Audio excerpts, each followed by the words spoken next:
it's up there on my list as like favorite content to like consume. Yeah, Classroom with the Elite is what you meant to say. No. Although I do enjoy Yeah, me some Classroom. Oh yes, yes, yes. What did I say? Assassination Classroom. yeah, Another banger. That's a banger. Gets emotional at the end. yeah. So,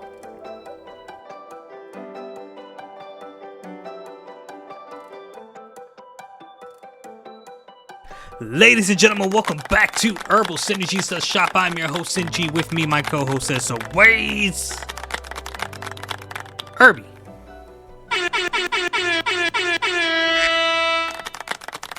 what's up, folks? I appreciated the duck. Yeah, I'm trying a little something different. You know what I'm saying? I like the quacks. Quack, quack. What's going on, Herbie? Yeah, How you doing? you know, same old, same old. Living life, life trying to live me. Now I mean, make it do what it does. Yeah, crack a lacking. What's going on in your ends? Um, a little of this, a little of that, a little solo fucking leveling came out. Trash. Did you watch it? Did you watch it? Did you watch it? Nope. How dare you? Didn't watch it. I've already read it.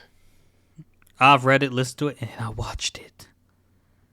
Yep. I don't need to do it again. You do, because there's already so much different. No. Yeah, you do. Mm-mm. Got to. I don't care that they started with the Jesuit raid already, and they made old homie look real young. Which homie? The beast guy that's supposed to be the He did leader look. of Yeah, he the did look guild. young. But before we get Mad into that, young. you got a flavor? Yeah. I did. I think I'm having to give it to old Godfried from Reign of the Seven Spellblades because that man, boy,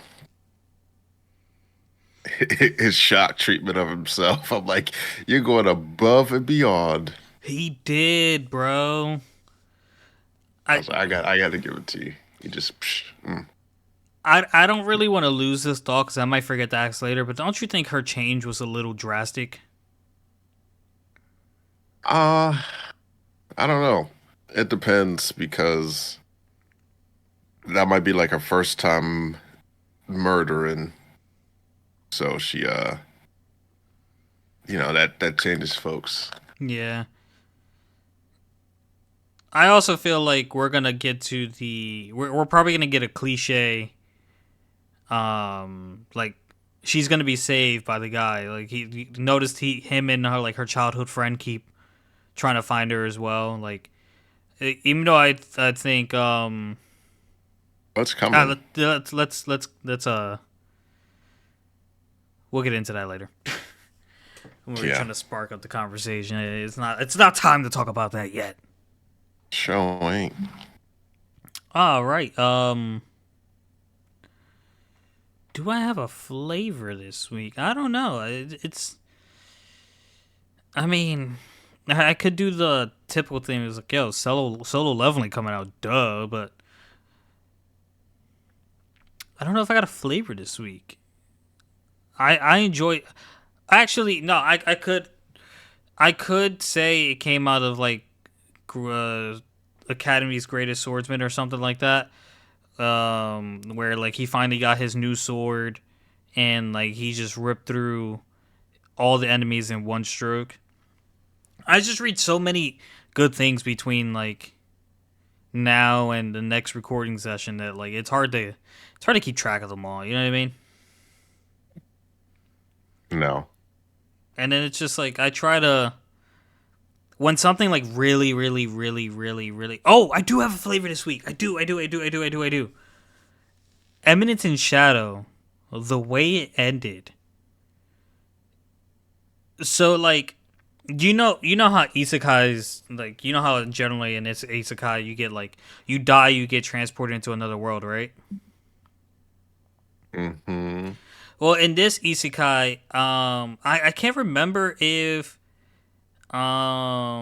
he died in the beginning, but like he did get transported into another world. And like the very last episode, the bad dude was talking about how all these worlds exist in this symbolic so almost like a solar system where they all rotate around and around and around to make like this complex shape, but like occasionally you get two that perfectly align and collide together, and then like the worlds combine, and that's how they think humans came to be. Like humans came from another world and like collided with the earth realm and stuff like that.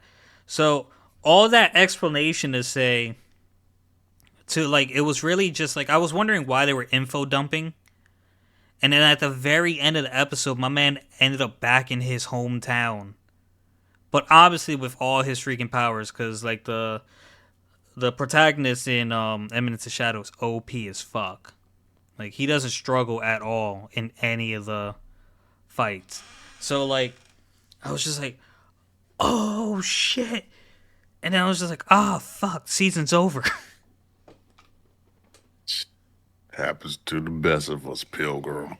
And like the best part about it was like it was kind of losing me a little because like everything they were doing kind of didn't seem like it didn't seem like of great importance. So it's just like, where's the point? Where are we going with this? And I still don't know where we're going with it. But it was hype. It was hype to see him in his pretty much where the last place we saw him when it ended the first time in the first episode of the first season. Mm-hmm. Yeah. Cool story, bro. Thank you. I try. You succeeded. So, shall we proceed? To give the people what they need. As we proceed. All right, let's get into the legendary hero is dead. How did you like the episode? Yeah, it was a fitting one. Definitely makes some sense later with some stuff. I was like, oh man, that makes sense. Um, yeah, hopefully it gets a second season because it wasn't the best, but I was like, yeah, I still could enjoy to see exactly where they would go with that. I've seen worse get second seasons. Yeah, but this lady didn't give my boy Lloyd the second season, and I enjoyed that show. Bro, I know. I gotta read. I gotta read it. I'm sure there's more to read. Yeah, it probably is, but I'm like, yeah, I love that show. And so, but yeah, um, yeah. So continue. We'll, yeah. Hopefully it does. If not, I'll just have to make fan fiction of the show. No, I'm kidding. So season one, season finale, episode 12. The legendary hero is dead. The legendary hero is a duo. So Kyle fights. He fights a little bit, and he tells the devil, he's like, "Oh, so I just want Toka. Like, you can just get out of here. We ain't got to fight." And so I was like, "Oh man, crazy." And so then we flash to Yuna. She's like, "I just want to talk to Toka just one more time, just once before I disappear, because her time's running short." And then so we flash to Toka and Shion, and they're inside the magic sword. And Toka's like, "Oh man, don't blame me for the trap. You're the one that fell into it." And so Shion was like, "Thank you for stepping in and helping everyone and being a legendary hero." I was like, "Oh, my man's not mad." I guess he kind of know that it was his fault for falling for like such a weak trap. And so Toka, he starts running, and then he comes to a mirror that reflects what a user's ideal world would be, and it's just women in stockings, which we already probably knew that. I did know the stocking one, yeah. Yeah, because that was like his other world memories of just being able to put stockings on everybody. So I didn't think they would be completely naked though. and yeah, you know, Perfect little boy there. But anyhow, so Shion catches up. He's like, "Yeah, it's the ideal world," and I guess it's kind of like a gateway to the afterlife almost. But he's like, once you enter it, you might not be able to return. He's like, "I might as well do it because it's too late for Yuna because I'm dead." And he's like, "Oh, you're not dead. You're just inside the sword." He's like, "Oh, I can still save Yuna."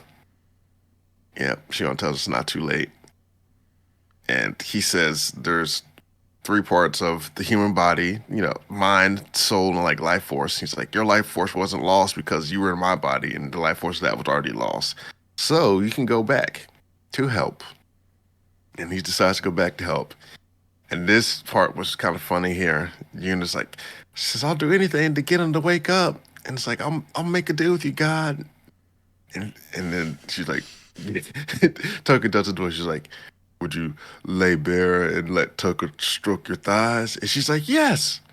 And she's like, huh? Wait, that doesn't sound like God. That sounds like a promise to me. Yeah, he jumps up and he's all raring to go. I'm like, oh, you sly devil, you. And so he shows off his new ability, and Shion is in his body and is fighting with him. And and yeah, his new ability allows Shion to possess Toka's body. So I was like, oh man, they're fighting up. And so he's like, yeah, I'll create an opening for you to defeat him with the magic sword. And he ends up destroying the magic crystal. And this is where we find out that Toka is actually a dagger user versus a sword user, which is why he always had trouble with the sword, with regulating it, because he was used to like the smaller daggers. So I was like, oh, that's an interesting tidbit that you waited 12 episodes to say something about. Or how about he waited 12 episodes to actually put it in effect? Yeah, that's what I'm saying. Like, Yeah, he's it's like, oh, just like, why wouldn't you use the most comfortable form? You knew you could transform the thing into anything you wanted. I mean, it's kind of, I guess what I would say is it's like he was using, try to keep up with the sword for appearances because everyone knew that the legendary hero uses a sword. So if he used anything remotely different, then people could ferret out that he wasn't the hero. That So could pass as a justifiable yeah, reason. but still, at the end of the day, if I knew I had like one strike left, or if I had to finish an intermediate, I'll probably use the thing I'm most comfortable with. Agreed.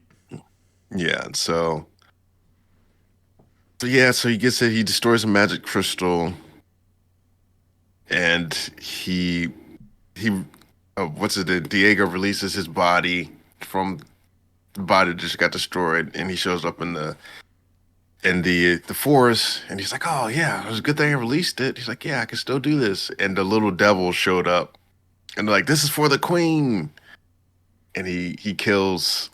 They kill Diego. So I was like, "Oh man." Diego! I was like, "Yeah, they just killed him." I was like, "Yeah, you go, little demon guys." So then they get to the banquet that they throw in Toka's honor for defeating the devils. And so then he tries to capitalize on his prowess of being a hero, and he has all the ladies near him, all over him, and Yuna's mad, and she like pulls it away, and then she gets to thinking Toka. He's like, "Oh, I didn't really do anything. Now just a hero." It's like, "No, you really saved me from the fates and this, that, and the other." And so she's like, "Oh yeah, I just don't." He's like, "I don't kind of believe you, or whatever." She's like, "Oh, I guess I have to keep my promise to you then, huh?" And so he's like, "Oh yeah."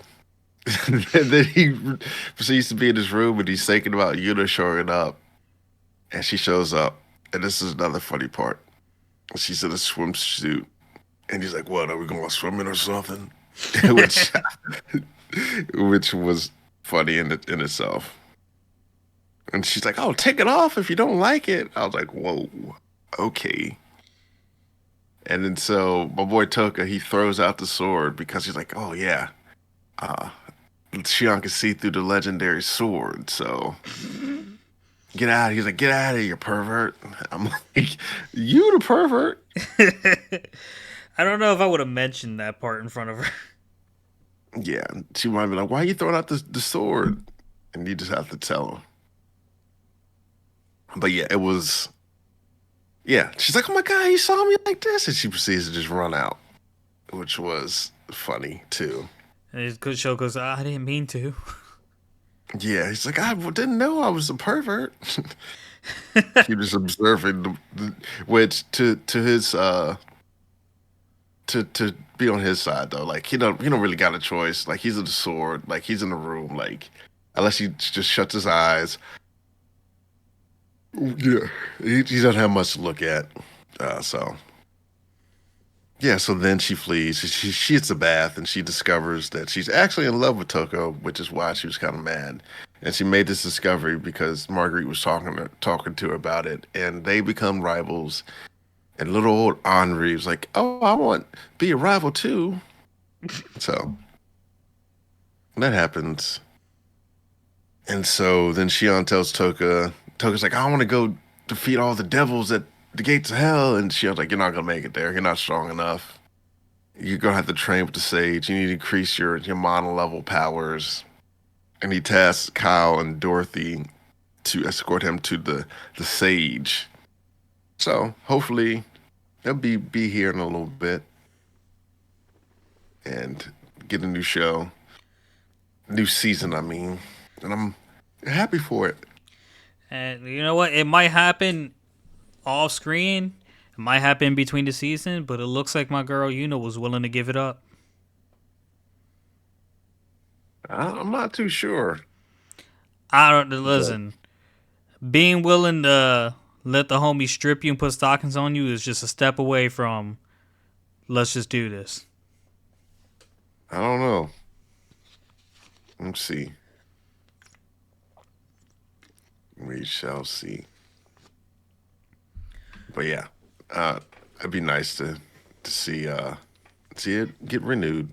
If not, I guess it is what it is. It is what it is. Yeah, I'm excited for it. Moving on Hmm. to good old Vinland Saga, episode 21, Reunion. The beginning starts with talking about how King Swain took over an area and like the Vikings became slave traders. And some old dude was remembering when Thor's died and said that they wouldn't have made it without him. And I spent a good like 3 minutes trying to figure out who that guy was. Did you know who he was? This is something about Chief, and I was like, Chief. I was like, I don't know. Yeah, I couldn't figure it out. It was just like it had to be someone there, but everyone went back to the village. So are they at the village? I'm like, nah, the village. This place looks way too big to be the village. So Canute and Askeladd are talking about how King Swain might want to make York his new base, and the old man from earlier, he sees Askeladd and remembers his face.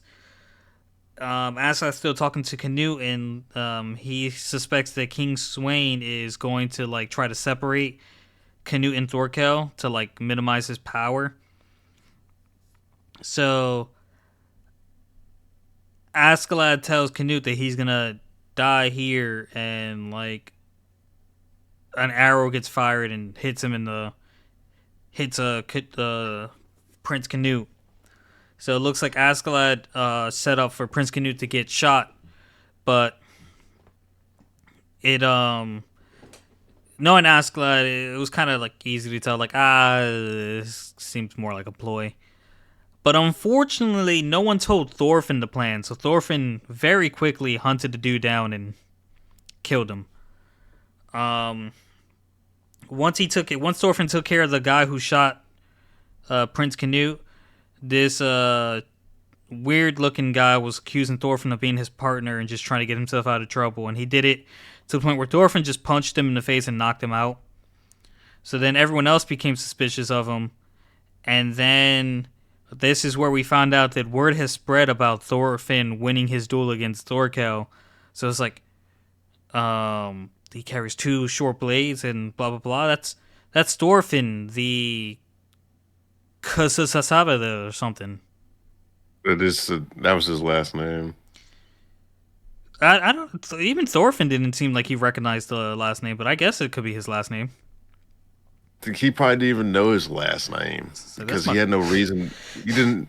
When he grew up, he didn't have a reason for his last name because he lived in a small village and mm, everyone knew everyone. that's So possible. yeah, like the whole like last name stuff came about for like when people became ambulatory and like they walked from village to village. They could be like, oh, do you know? Um, they could be, you know, Thorkel of Vinland or Thorkel of like Iceland or something, which would narrow it down to a region, and then they would well the continent or whatever, and they can narrow it down to region. So Yeah, understandable. So at this point, we finally figure out who the old man was. It's Leaf, the guy who like vowed that he would find Thorfinn and bring him back home. And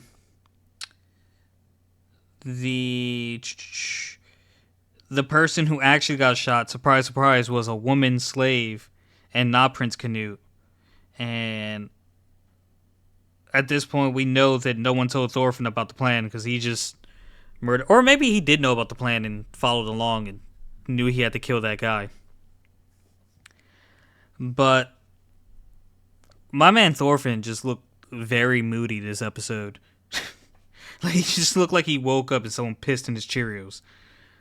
Um, Askeladd was speaking about the kill, and the camera panned over to Floki, and it was highly suggested that Floki was the one that was attempting to kill Prince Canute. Um, Thorfinn asked Leaf about Vinland, and then Leaf said, "Never mind that. Why aren't you asking about your sister or your sick mother? She's only gotten worse um, since then. You should really go home and see them." Thorfinn got pissed off and said, "Why are you talking to me about stuff I didn't ask about? Don't do that," and like stormed off. Um, Leaf then said that they should go home. Hasn't he had enough? And that's when Thorfinn like rages out. He's like, Askeladd is eating and shitting as he likes. It won't be enough until he's dead, with the blade that he with my father's blade. So I think it's really I'm gonna pause right there. I think it's almost impressive how it's been years and Thorfinn has managed to hold on to that anger.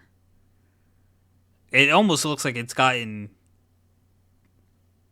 He probably has some anger problems at this point. hmm But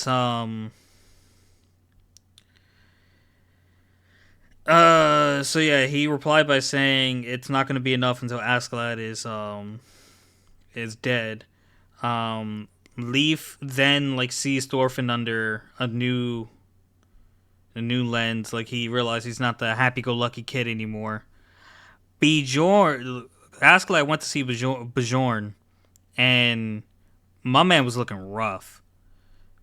But he says he has no regrets, and he ended the that scene with asking Askeladd about his leg. Askeladd said it got some arrows put through it, but it's good enough to hold a sword.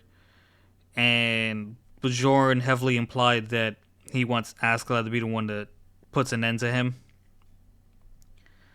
Um, then we go over to the meeting between Askeladd Canute and Gunnar and Thorkel and one other person that I didn't recognize. And Askeladd reveals that the assassination was just a ploy to so that King Swain wouldn't try to put Canute in a bad spot due to the new forming rumors that King Swain is the one who tried to assassinate Prince Canute. So they have a meeting coming up where I guess people are supposed to be given territory, and if Prince Canute looks like he's like thrown into a battlefield or like separated from his people, it's gonna look like the rumors are true. Gunnar excused himself, which was very suspicious, but Askeladd had a plan for that. He told Prince Canute he can't trust Gunnar. He's most likely a spy. And Thorkel asked, like, then isn't it bad that you heard all this? No, and he said, no, I got Thorfinn following him to see if he feeds King Swain. If he is a spy, then we'll just give him some information to feed King Swain. Um, Gunnar obviously is a spy, and before this meeting transpired, Thorfinn wanted to duel Askeladd. Um, Askeladd asked, "Is this really necessary?" And Thorfinn, with his mad face as it is, because they were both injured, they're neither of them are at 100%. Prince Canute agrees to this and says it's over when he says it's over. But before that, Askeladd said he has to engage in. He has prior commitment he has to take care of first. So Bjorn shows up and apologizes to Thorfinn. They ready up, and Bjorn talks about how he knows that Askeladd hated him, hated his crew, and hated himself, and wondered how he could live, living like that, being so lonely, and said that like he thought to himself that like he wanted to be his friend. So they attack, and Askeladd misses the vital spot on Bjorn, apologizes and says he'll put an end to him, but he gets cut off. Jordan tells him that like he wanted to be his friend. Askeladd said, "Yes, you were my only friend," and then he puts in the rest and tells Thorfinn, calls Thorfinn a kid and says he'll play with him. Where Thorfinn has a really pissed face on, and we're approaching the end of the season. Yep. Yeah. I think something I want to go back and talk about here was yeah, the whole thing in the beginning with Askeladd talking with Canute, and he was like, "Yeah, how do you feel about dying here or something along those lines?" And that's when the arrow came through. And one of the things I was thinking about was like, why they didn't give the woman armor? Like, you could have given the woman armor. And the funny how the crew was like, yeah, the rumors were true. He is a woman. Which I was like, they definitely could have. I guess the foreshadowing I had mentioned earlier, uh, last episode was they bought the slave in order to use as a ruse body double. Mm-hmm. Yeah, and so I thought it was Floki's plan at first too, but it was Askeladd's plan Yeah, and because then Floki looked all. later on, Prince Canute does say like we'll never use someone to die in his place ever again. Yeah, and the rumors of the people like, oh, like that's too, like why did the king's here? Why did it go after the prince? He's not even like the first line to get the throne. So it just heightened their nice war tactics there. Yeah, Yeah, so King Swain was very impressed with Askeladd. yeah, I was like, oh man, that this is high tactics. Just more than one way to fight a person. So fight a war. If you will. So yeah, I was like, huh, would you look at that? So yeah, yeah, end of the season coming up soon. About to get on this Reign of the Seven Spellblades. Let's do it. Also hype. Yeah.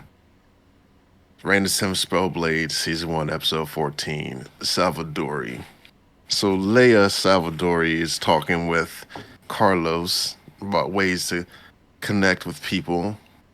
Uh, And then we flash to Katie and Guy talking about how Oliver's group's been gone 3 days, and they're worried because Oliver's the only guy. Well, Guy's worried because Oliver's the only guy in the group, and it's like that perfume's effect, boy. I tell you. And Katie, she gets all embarrassed, like because she has a thing for Oliver too. So I'm just like, huh, no, poor little Katie. And so then, yeah, the fact, and then now it gets close to Oliver, and I was like, hey, can you just please back up? And she's like, why? I've always been this close to you, whatever. He's like, no, just get away. I'm trying to keep my head clear. And so it was, the perfume started taking effect, and then we Yo, find she's out that, so innocent. yeah, and they're like, why don't you just take the antidote? And then I was like, why can't I get close to you, Oliver? You don't like me anymore or something? Like, nope, it's not that. And it's like, it just makes him Randy.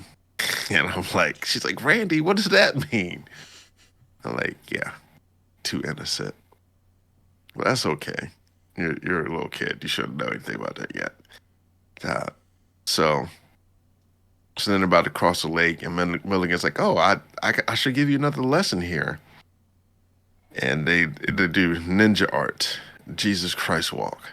At Stop. first, Stop. now that was good. We touched two different things there. That makes it even better. Yeah, so now fails initially. She's standing there for like a hot second. She drops down like a sack of potatoes. And then Oliver does it, and then he gets jiggy with it with a more advanced floating through there, which he has a memory flashback of his mother. She's like, "Oh, you're my son. You'll be able to do it too one day." And so that spurs him on. Yeah, and so lo and behold, they get in there. Shelly does it too. She's able to walk out, and the now finally picks it up. And Milligan's like, "Oh, she really would do anything to stand next to Oliver, like she said." Yeah, they're heavily And implying that love interest. yeah, I feel like it might be one sided, or it could just be she just wants to stay close so they can fight and grow together. But yeah, I kind of rooting for like a out of the blue love interest to show up, or Oliver just be rooted to his work of destroying people that destroyed his mother. I would say you would have like you'd have a good argument there, but there was the couple times she kept asking for a kiss. Yeah, I mean, I think she would just like to be kissed. So I don't know. Yeah, Continue. but yeah, because I think she thought it was something more like a kiss of a something. I can't remember right now, but I'm sure it'll come to me later. But yeah, so so then they start selling. He's like, yeah, we haven't seen any monsters, and bam, they get attacked by what's that man's name? River Rivermore. Yeah, the bone guy. Yeah, so he shows up, and I'm like, oh, Rivermore attacks, and they talk, and he's like, oh, I'm just here pretty much just because of an obligation, because they're like, we don't want her lab work, we just want to save our friend. He's like, yeah. Th- They said the first survivor of the first meeting or something they were saying too. Um, but anyhow, so then a chimera comes up and s- embraces his familiar, and they just sail away. Like, yep, yeah, we knew the Chimera would come and get the one with the highest mana, so they just left out. And so then we get to a memory of Carlos the Salvadori's first meeting at the school, and Godfrey shows up, and that man gets inappropriate thoughts, and he like shocks himself, and he does this for 2 months before he gets himself under control. Like every meeting he sees her, he's like, da da da da da. I'm like, my God, I just want to take a potion. Like, why are you doing this to yourself? And so she Physical asked him training. that. Yeah, she's like, why are you doing this to yourself? And he said, the reason I'm doing this is because even though it's painful, instead of taking potion, you've endured more pain than this would ever be, which is kind of like a sentimental, touching thing. But that got nothing to do with him as a stranger. Yeah, but it's called empathy. You should try it someday. I have empathy, I don't know. just no sympathy. I don't know about that. I don't think you have either one of them. How dare you? But yeah. But yeah, so yeah, it does for 2 months. And so he eventually asked her to join the group of people that protect the students that go into the labyrinth. So she's like, "Yeah, I'll join you, and we can do this." And he's part of the group, and he meets the group, and there's a couple other students in there, and one student named Tim kind of is like in love with Gottfried. So yeah, so they start to group out and start adding more folks, and some of the kids are jealous because eventually it's like she becomes Godfrey's like second lieutenant, where he's like, "Oh, I'm gonna interview more folks. Can you care to join me?" And she's like, "Yeah, I'll do that." So they corner her one day, and this is where she just like, "Oh, you're not even strong. It's just your perfume that you use on him that makes him want to have you help him and whatnot." And she's like, "Oh, so if I was strong, it wouldn't be an issue." And they're like, "No, it wouldn't be." And so she just murders them all. It's implied that she murdered them. Don't know if she actually did. So It's definitely implied. yeah, But now I get the backstory. I get how she became Wicked Witch of the Hormones. yeah. Now I want to know what's her goal with her experiments. Mm, probably to. I think it might be to do with something like because they said they need essence like reproduce or whatever, like male essence. So she might be trying to find a way to where she can reproduce that, actually having to be involved in the process herself. Oh, I was thinking it was something like doing the wrong thing for the right cause. Maybe she's trying to find a way to like turn off her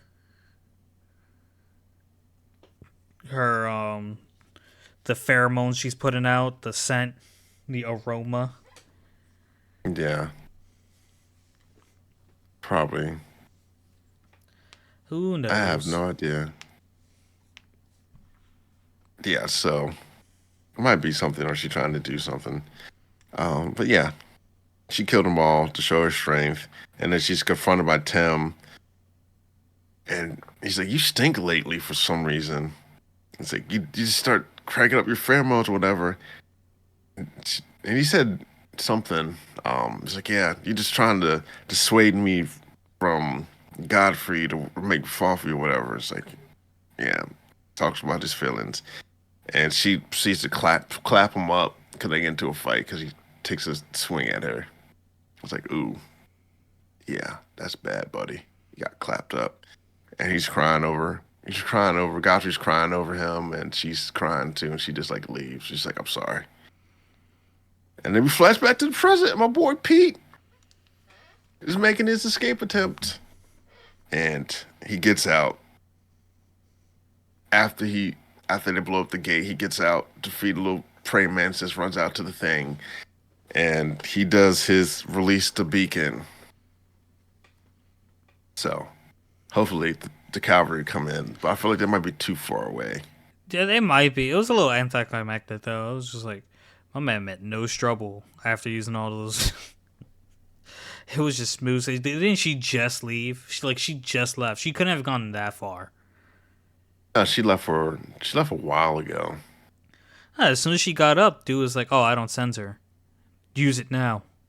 She was in like a whole different section of the thing. Like she's been gone for a while. And, like he just recovered himself. Hmm. So I think he's like, yeah, after he recovered up because the man was bleeding heavily. But yeah, so he released it. They're free. Well, he's free. I don't know about him. We shall see next episode. Yeah. Shall we talk about Jujutsu? Would you like? Yeah, wasn't much there. They were fighting. Higurama gets both his arms cut off. And then my boy, he can heal, so he grew his arm back. And Yuji gets cut in the process of fighting too, but he's still alive. And so Sukuna, he's kind of entranced by what Higurama can actually do with all this stuff. And so then Higurama, he's like, heal yourself, or the next one's gonna. Well, Sukuna says to Higurama, heal yourself, the next one's gonna cut off your head. Like he cut off both his arms, and so he heals, and he goes to stab him again, and like he kind of misses, but he slides the sword off to Yuji, and Yuji's about to spear him through the back, maybe allegedly, is leaning towards that way, but who knows?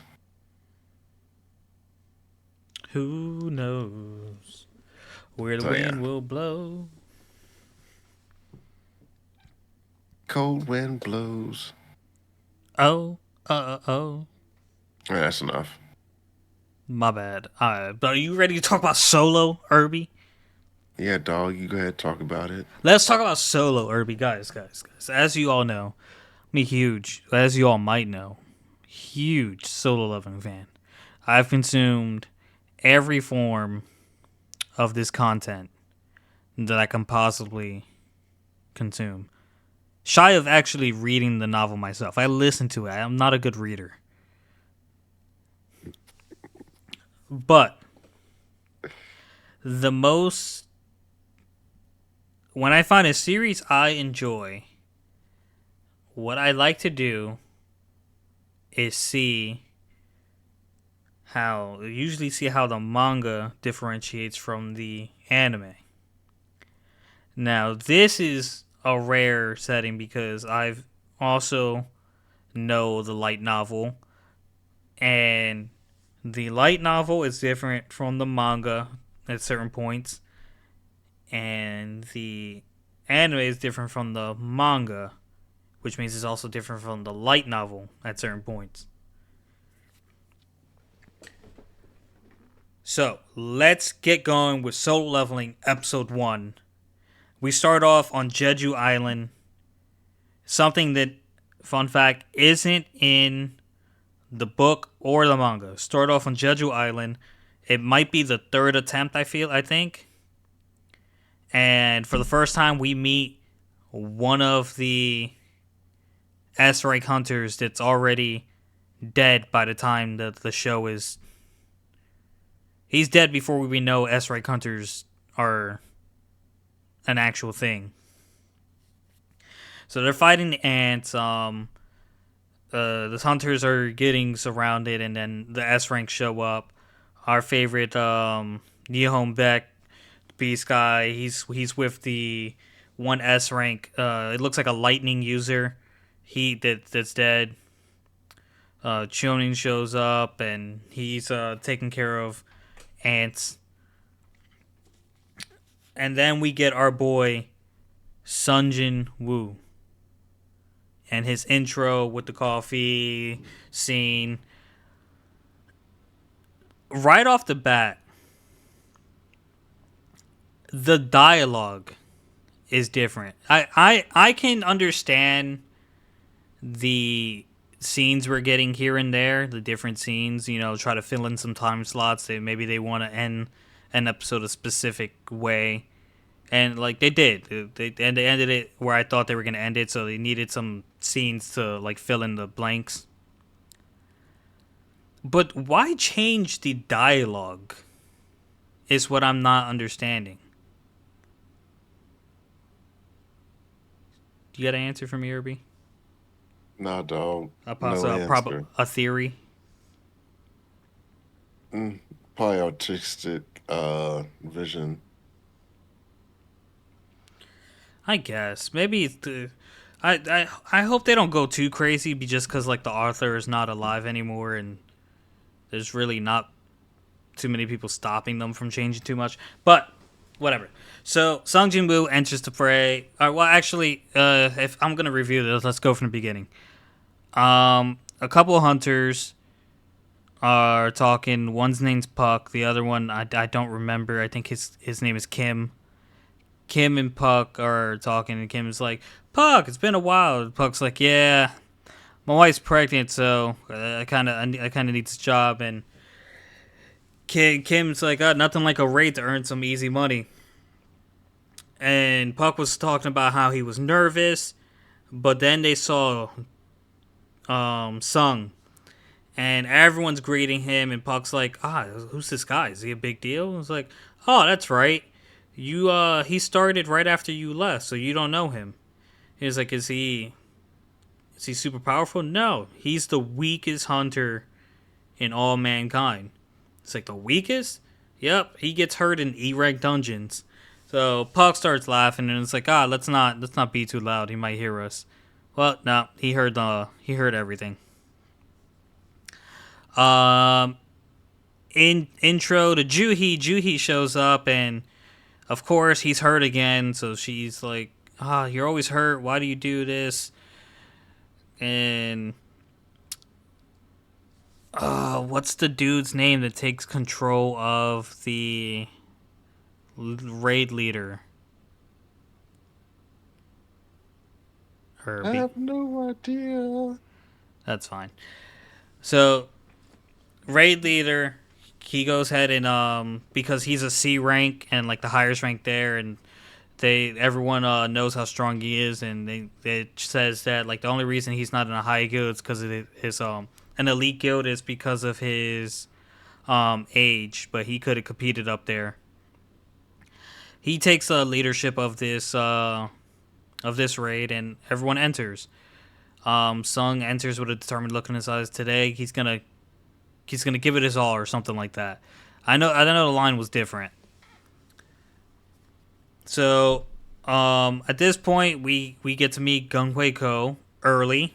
Again, another character we're meeting early. He explains how the I was just listening to this earlier. What's the thing? Essence stones. The world's trying to use essence stones as an efficient source of energy, and that's where the world's leading to. Where they're relying more on the magic that they're getting out of these essence stones. So that was our introduction to Gun Hui Ko, the president of the Hunters Association. We flash back to the raid, and Sung is fighting Goblin, and his dagger breaks, and Goblin gets the upper hand on him. So he gets stabbed. So right before another Goblin shows up to take care of Juhi, Puck shows up and kills it and says, "Take care of Sung," and he goes back to join the fray. Juhi's healing Sung, and all he has is a acid stone.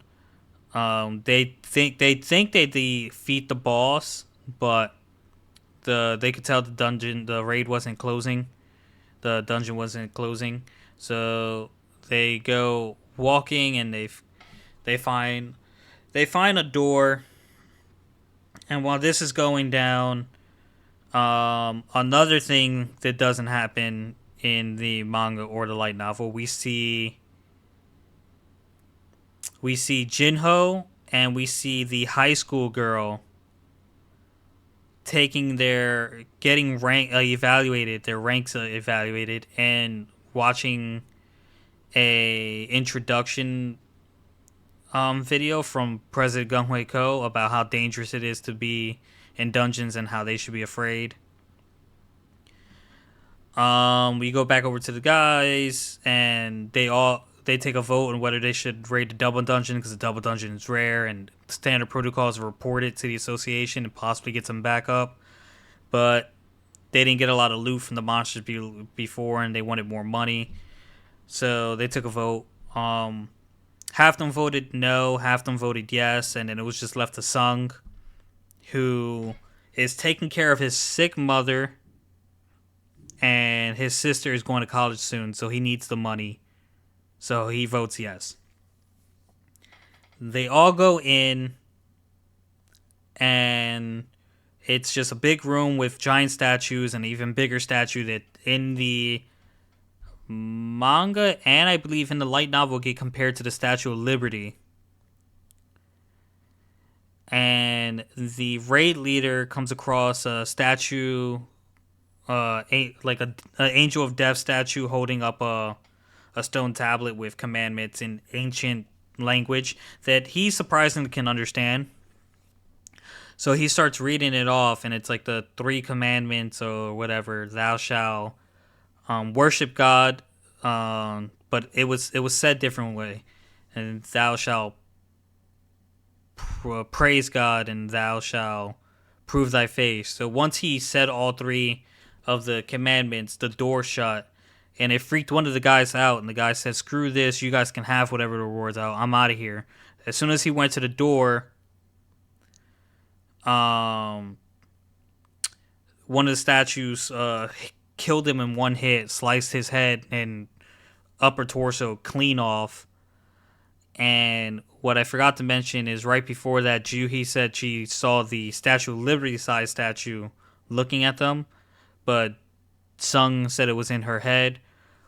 After rewinding a little forward, after dude got killed by the statue, Sung remembered what she said and then looked back at that statue who looked back at him, and then his eyes started to glow and he told everyone to get down. He pushed Juhi down with him, and it released beams that wiped out a good amount of them.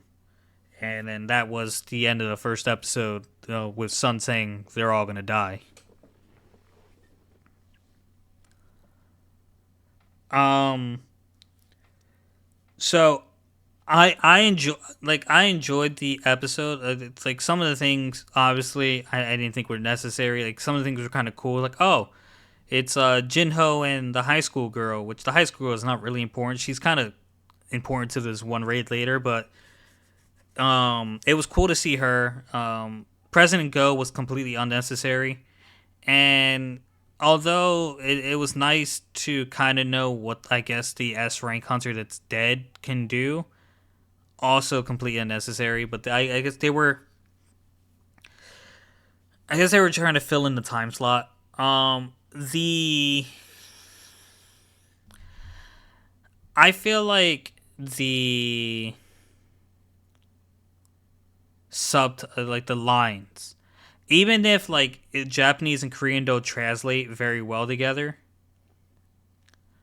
I feel like the people putting in the subtitles should take their subtitles from like the novel or the manga.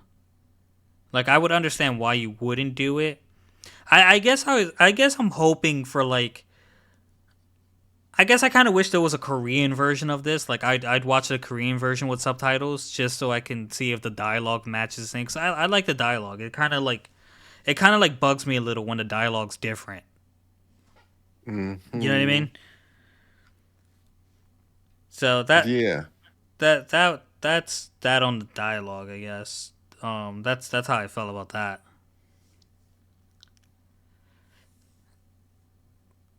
Did I you feel you, dog. did you enjoy it, Irby? Maybe. I ain't even watch it, dog. How dare you? I, I already consumed it. How dare you? Yeah, I'm like, yeah, I'd already seen it. I just might just leave it on and let it play, but Oh man, you're making me want to pick something else. nah, dog. Enjoy your enjoy it, man. I can Relax. enjoy it, and we could just. There's plenty of other stuff like Spy Nah, Family is dog. out, Assassination Classroom is out.